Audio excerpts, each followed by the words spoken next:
Hey guys, welcome back. And whew, do we have a treat for you? We have Chef Dave from Below Deck Med Season 7, and you guys are not going to believe where he is right now, what's going on. Literally this morning, there was an airstrike right above his head, and he's about to climb Mount Everest again. He's about to set a world record, what he wants to do after Below Deck, his experience filming, and everything in between. So we're going to break it all down. But before we do, if you guys haven't already, go ahead, smash that like button. If you're not subscribed, get subscribed. Don't forget to hit that notification bell. And with that, let's jump right in. It's time for all your binge-worthy pop culture news. Welcome to Up and Adam. Hey, Chef Dave, how are you doing? Very well, thank you. Thanks for having me. Oh my gosh, thank you. Thank you for coming on and everything that you're doing right now. I've been following you on social media, and of course, we're watching you on Below Deck Med Season 7. It's been incredible. You're a busy guy. I'm a busy guy. Yeah, I'm actually currently in Lviv, in Ukraine. I was just on the border cooking for thousands of people, but I've recently just come across into Ukraine. I just really wanted to, get a bit more involved, and I just wanted to see how people were feeling over here. And to be honest, it's just like normal life. I'm so much respect for everyone here. It's wild.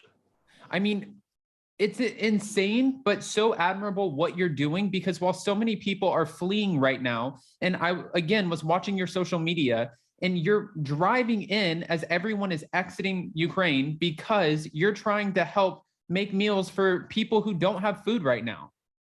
Absolutely. And there's still a lot of people leaving, but there is still people coming back into Ukraine as well. Lviv is probably one of the safest cities. It's a beautiful city too at the moment. But there is still aerial alarms. Like this morning I was woken up at 9 o'clock in the morning with an aerial alarm. I had to leave my room and go into the bunker. And that was pretty scary, to be honest. But the terrible thing about it was the ladies on reception, probably students, they were like, "You must go into the bunker." I'm like, "What about you? Are you coming into the bunker?" Like, I'm not going in the bunker if you're staying here. So it's, it's so admiring what everyone's doing here, how they're still getting on with their lives. Wow. And no, I saw that where there was an airstrike, and then you were posting right after on your stories that kids were playing in the fountains like nothing ever happened, and they're continuing on with their day-to-day like this is normal. Absolutely. And I think it has become normal to them, which is just, I was just so blown away by it when I walked out and I saw those kids in a fountain, and obviously by one of the buildings, which is recognised as the where they do the ballet and whatnot. And I was just, because that's quite a well-known feature too, so potentially could be a target. So yeah, I'm just blown away by all of it, and I'm so happy and humbled to be able to do it.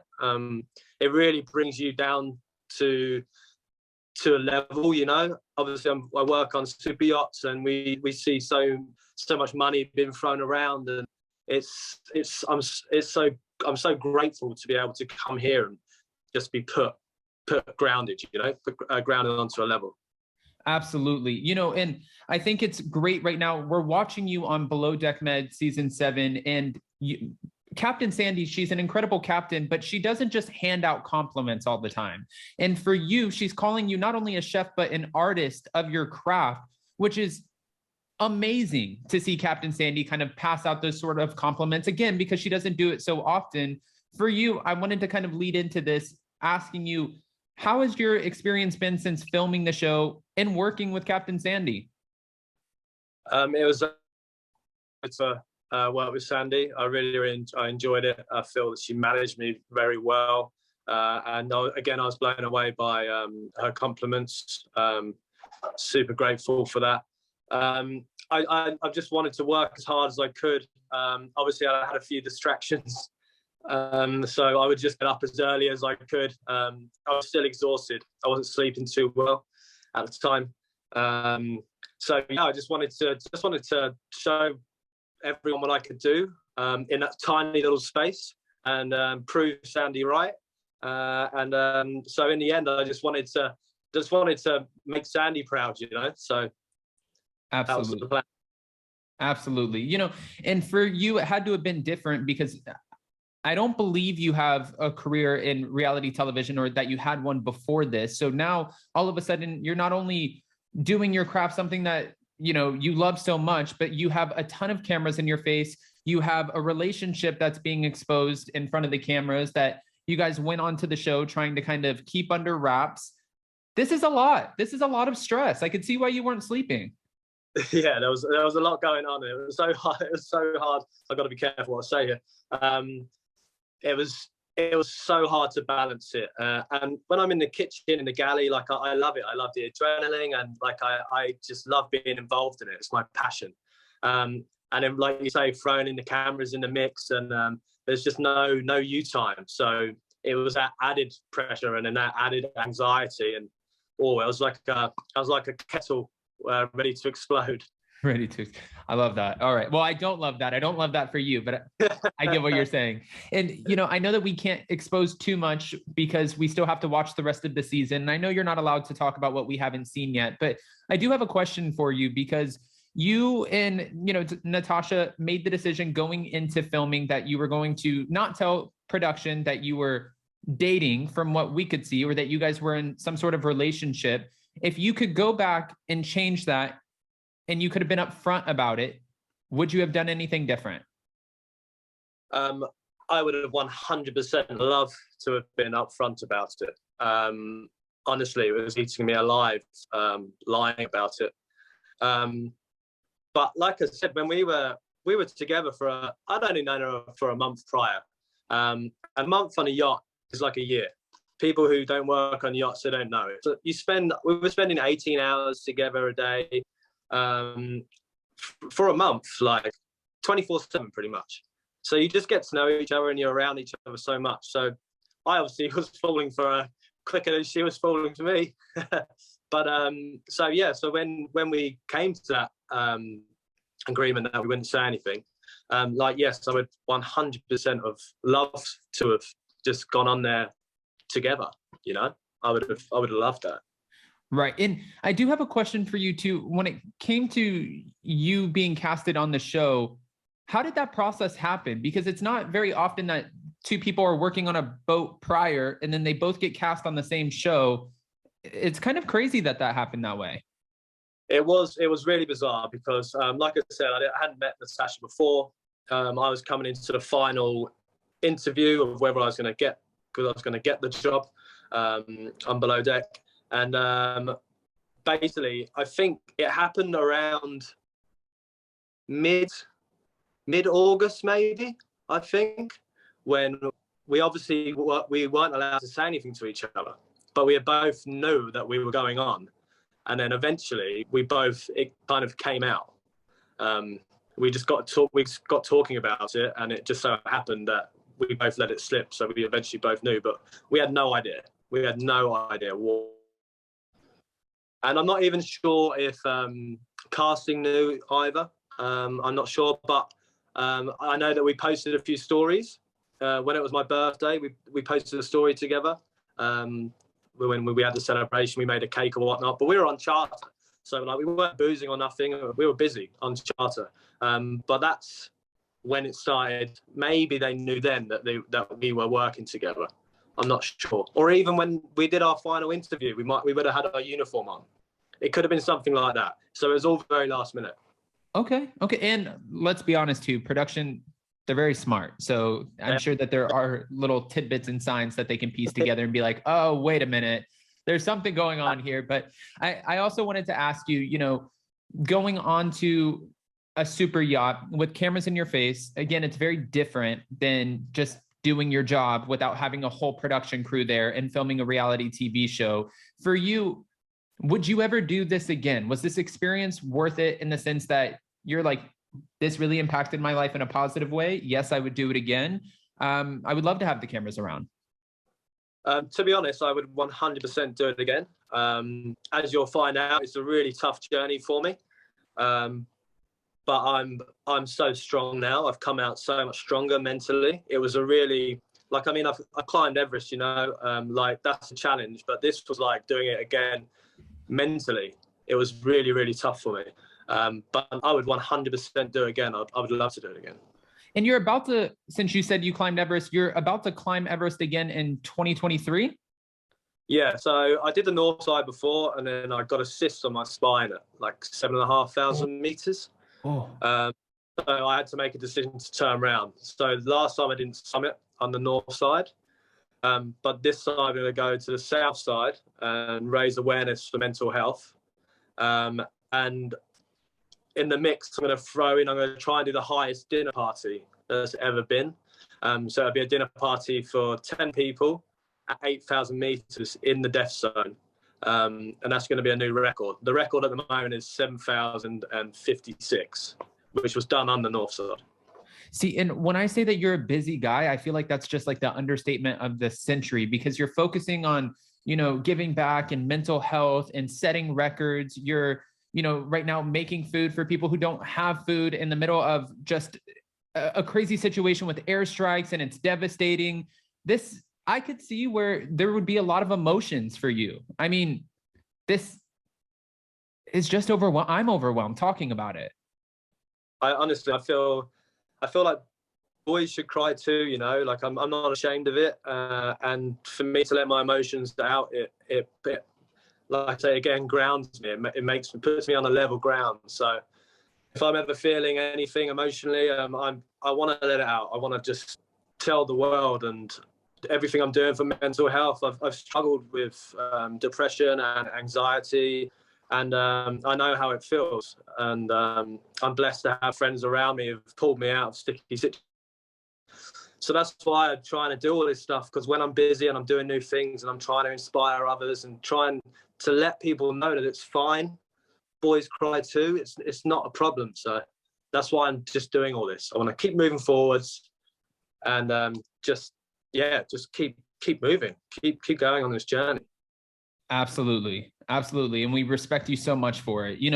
And getting back into below deck for a second, I'm not trying to be shady here, because you have a lot of cast members who are on the boat. You have a lot of people who are great at their jobs. Sometimes, we see, and it could be editing, people maybe not so great.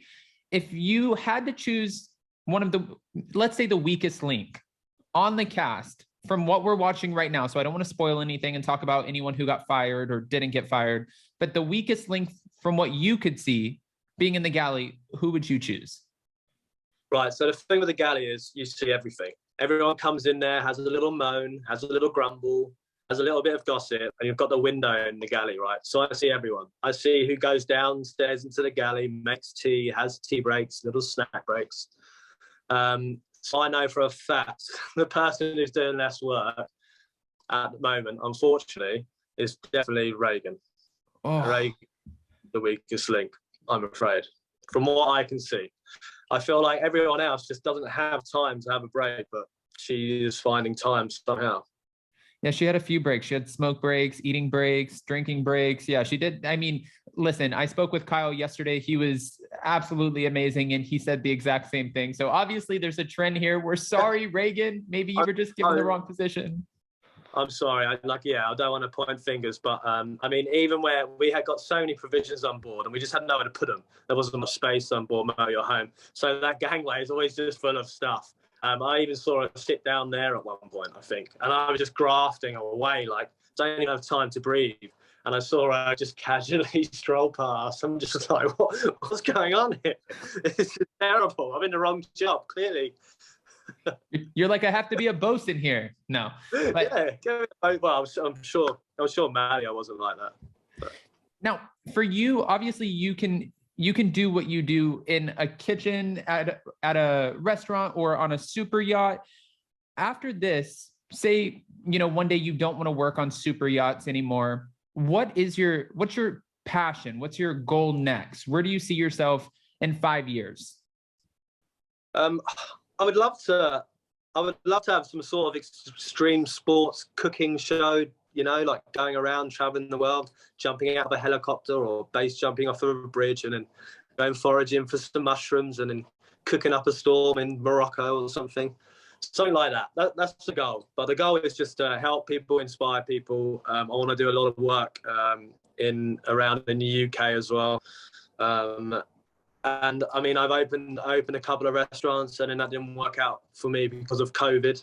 That was a really tough time. And in France, you pay a lot of tax. So that was the dream, to have a restaurant. But the show idea sounds amazing. I mean, it was incredible. It's a beautiful place. It's just super tough in France, and there's a language barrier. My French is okay. It's not amazing. My business partner was handling all that. Thank God he was there. But I am thinking about opening a restaurant, maybe stateside or in the UK. So that's on the agenda too. There's a few ideas. All right. And I know you're super busy, but I always like to sort of end off the interviews with kind of like a rose and a thorn of your experience with filming Below Deck Med and just everything that you've been through. I don't want to spoil anything. We know that, but I want to start off with the negative. That way we can end off with a positive. If you could take anything back from this experience, filming a reality show, going through the whole process, what would it be?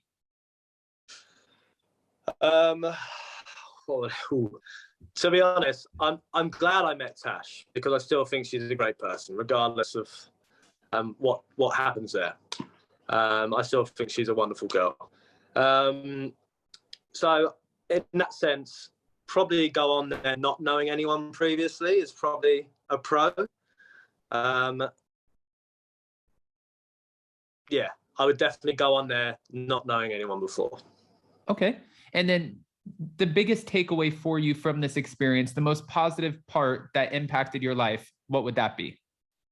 I met some incredible people. The producers were there for me so much. They had my back 24/7 when I was down and I needed help, and they were really supportive to me. And I've met some incredible people. I've got some incredible friends. Like Kyle is like a brother to me now. You know, Storm, Z, Courtney. I mean, all of them. I mean, I love them all, but yeah, like Carl, Storm, and Z. You know, they're like my boys. So it was, and obviously, yeah, I've got friendships everywhere. I'm gonna be careful what I say here. Right. No, of course. And obviously, I mean, I chatted to Sandy quite a bit too, and she was so supportive to me. It's just met so many incredible people, and I'm so grateful for that. I mean, and Chef Dave too, with Captain Sandy, I know I said this at the beginning, but her coming out and just praising you and talking about what an artist you are and how incredible you are. I feel like we will definitely see you again. You're doing so many incredible things. You're raising awareness. You're climbing Mount Everest. You're putting yourself in the middle of airstrikes. I want to say on behalf of everyone watching too, just thank you for everything that you're doing. We're really enjoying you on the show. And like you said, and it's important for people to know, it's okay for everyone to cry. I'm a guy as well. I'm a Cancer. I cry all the time. And that's important, and people need to hear that. So thank you so much for your time. I know that you have a lot going on, and we'll be watching you. Thank you so much for having me. It was an absolute pleasure. Of course. And stay safe out there. I will. All right. Don't you worry. We'll see you next time, Chef. Yeah. Thank you. All right, guys, that was Chef Dave from Below Deck Med Season 7. And wow, what an incredible guy. I mean, the fact that he's putting himself out there, again, with the airstrikes, everything that he's going through, my mind is just blown. This man is so courageous. He's really just doing the damn thing. And I have nothing but love and respect for him. So hopefully we'll continue to keep watching. You'll continue to keep watching every Monday night, Below Deck Med Season 7, and joining us on Tuesday nights at 11 p.m. Eastern for Anchor Watch to cover it all. I feel like we're just starting to scratch the surface when it comes to Chef Dave's journey, and we'll keep watching. And on your way out, don't forget to smash that like button. If you're not subscribed, get subscribed. Don't forget to hit that notification bell. And with that, we'll see you next time. Bye, guys. Love you.